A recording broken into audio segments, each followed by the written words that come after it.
So welcome back to the channel. As you guys know, Ram trucks have had this issue for a while. They have this grid heater bolt that drops into the combustion and takes out the engine. And we have an example right here. So look what happened today, guys. How's it going? The one and only. Yeah, the Master Tech, whatever. Is that truck stuff? Truck stuff, right? This is truck stuff, yes, at truck stuff. We did a video earlier where I talked about the air intake grid heater failing on this truck. And I told you I was going to do another video of when I tore the engine down. There wasn't nothing spectacular to see after I tore it down, so I didn't actually take any video. But what it did do is it put a couple nicks in the piston and it bent the valve in the head. When that broke off bolt from the air intake grid heater went through the intake system. There wasn't a whole lot to see in there, so I didn't take any good video. I was hoping to see like a majorly chewed up piston or something, but unfortunately we didn't get that. What we did have was a very wet, sooty texture to cylinder 6 piston and the combustion chamber on the head. Not the same as what was on the rest of the cylinders on the engine, but it was enough where there is damage in there. I'm going to do the right thing for the customer. I'm going to get them a new engine covered under warranty. So here's what we're doing: is we're setting a brand new engine, brand new reman engine in here for them. Just going through and hooking everything up right now. We got the old engine over here. We can go over and take a quick look at a couple things on it. Okay. If you want.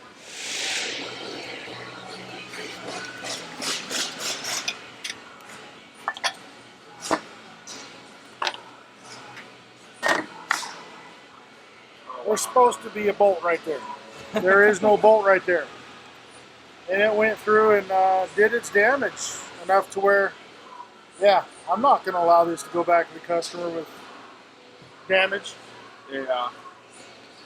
So this is the core. It is going back. It sat outside for a little while. That's why there's all that gunk in there. Oh, okay. I don't care. Going back for a core. That's insane. So how many miles are on this engine? 43,000. 43,000. So again, depending on where you get your fuel from, all that stuff, there's a lot of variables to that bolt breaking down, right? So one of the biggest causes of it is the air intake grid heater relay. The relay, and we do have a recall on the newer 5th gen style relays, they get stuck on. And then, you know, we're talking about a large amount of amps that are running down through where that bolt goes right here, and it causes the metal to fatigue when it heats up. And then once it loosens up a little bit, then we get the arcage that slowly deteriorates that and everything else. But the culprit of it is that relay sticking on.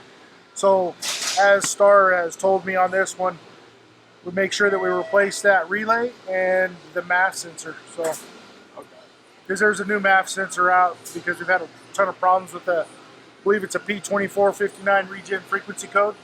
We look at the MAF sensor, and if it has like a CPCXY or whatever made in Germany, then we got to replace them with another one that was made in China. Oh, wow. Yeah. Interesting. I've got a couple over here. Want to see one? Take a look at it. You got to be kidding me. What's that? They sent me a German one to put in here. Oh, they did? Here's an old one, Germany, AARFN.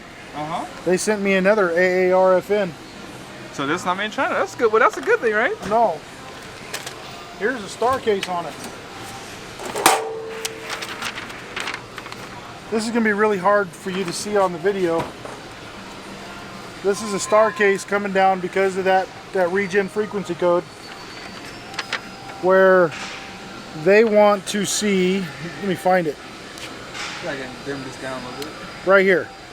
This is the MAF sensor that we want. Part number stamped ABMBV from China. Please relearn the MAF. Now that's an hour-long relearn cycle. It sucks. But this one is the old one, and it is an AARFN made in Germany. For some reason, Star sent another brand new one with the engine that is an AARFN made in Germany. So That ain't going back in the truck. I'm gonna get me another correct one to go in there. Okay. That thing go in the trash with the rest of them. We're getting a little pile of them here. You said this customer is almost, what, a couple months out of warranty? No, that's that one with the failed CP4. Oh, that's right. Okay. Right. Yeah, so this one had, you said 40,000 miles. Yeah, like 43,000. 43,000 miles. What year is this one? 22. 2022. So 2022 is a common, no, 2022 is the year that they had a lot more issues with these trucks, right? With the cam and the lifters. Cam and lifter, that's right. Yeah. So obviously this was preventable, right? Yeah. So as I stated in the previous video, when I went through and pulled the data on the codes, there was, I think, 178 key cycles from when the code originally set.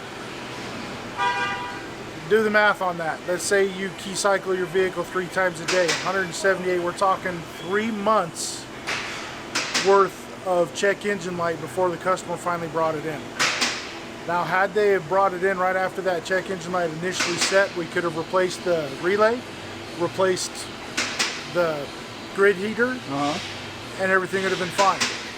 And I remember stating this in that first video where there is a point in all of this where I think and I believe that customers should be held responsible for maintaining their vehicle. When the check engine light comes on, don't wait 2, 3, 4 months to get it into the shop. You get it in as soon as possible. That's because it's not running right. Right. And if it's not running right, you're not up on your emissions aren't as clean as they should be, so you're polluting the environment. You're going to cause catastrophic damage. The potential of it's there on anything. Yeah. This all could have been avoided had they just brought it in, and it's covered under warranty. Wow. In fact, so why would somebody wait so long? To me, it's laziness. I don't want to entertain any other ideas on why they didn't bring it in. It's just sheer laziness. It's covered under warranty. They don't even got to pay for it. Right. And that's one of them simple repairs where I could have had it done in a half an hour. Wow.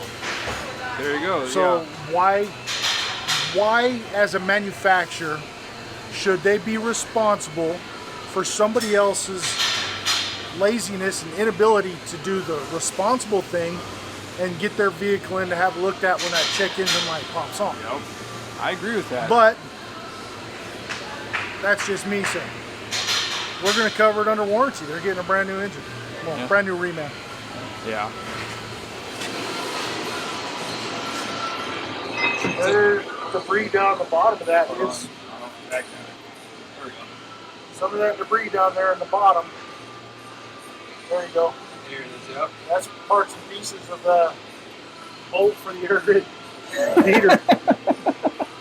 Yep. Yeah, when you hear something wrong with your car, take it in. Don't wait. I mean, that is just, I mean, I would say it's common sense, but for some people, you know, they think, oh, it's just a check engine light, but check engine light means I'm hurting. Fix me. Yeah. I mean, do you know ignore your kids when they're crying? When they're running a fever of 103 degrees, they got blood spurting out of their veins? Do you ignore it, go, you'll be okay, grow up? No. You take them to the doctor. Well, guess what? I'm the doctor. When your check engine light comes on, bring it into me. Let me take a look at it. Worst case scenario is you're without your vehicle for a little while we fix it. Yeah. Best case scenario is we don't do no catastrophic damage and you're not down 1, 2, 3 months waiting for parts. True. Well, how much does this engine cost? $23,000. Okay. Do they have a pricing? I can't show you that anyway. Oh, okay. Okay, that's fine. That's fine. Well, like I said, you guys heard it here. I mean, when you have an issue, you see the check engine light, even if you hear something without a check engine light, take it in. Yeah. You know, these trucks are really expensive, and as Josh said, I mean, it could take you a month just to get in, because you probably have a truck that you got to pull in here right after you're done with this one. This one came in December 9th. Oh my gosh. And today is January 8th? Yeah. So it's, well, a large portion of that is the engine itself on a Cummins is a star restricted part. Got you.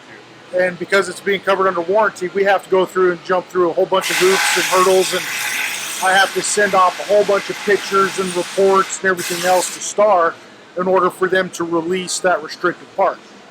Once we got all that approval done, it only took them 4 days to get me an engine. So, yeah. Yeah. Meanwhile, this customer's in a rental and Probably in a what do you call it? A Dodge Hornet. oh boy, I wouldn't be happy with that. You're telling me that if you have a check engine light and you start and stop your truck 173 times, the manufacturer can see that, and they still covered it. See, sometimes the manufacturers aren't so bad. Every once in a while, they do some stupid things. We'll admit that. But if I were the manufacturer, I wouldn't cover this truck because you could have had this fixed before it became a catastrophic failure. So good on Chrysler, Dodge, Ram, Stellantis, FCA, whatever you want to call them today. Good on them for covering this truck because they could have probably weaseled their way out of it somehow for negligence. So yeah, I just want to make that point there. So if you get a check engine light, just know that they can see that it has a check engine light and how many times you start and stop the truck before you took it in. Sorry for the audio in this video. I know it sucked and I apologize. Unfortunately, there was some loud music in the shop. You couldn't probably tell because I had to do a lot of editing to the audio and it sounds bad, but I don't want to get copyright infringed.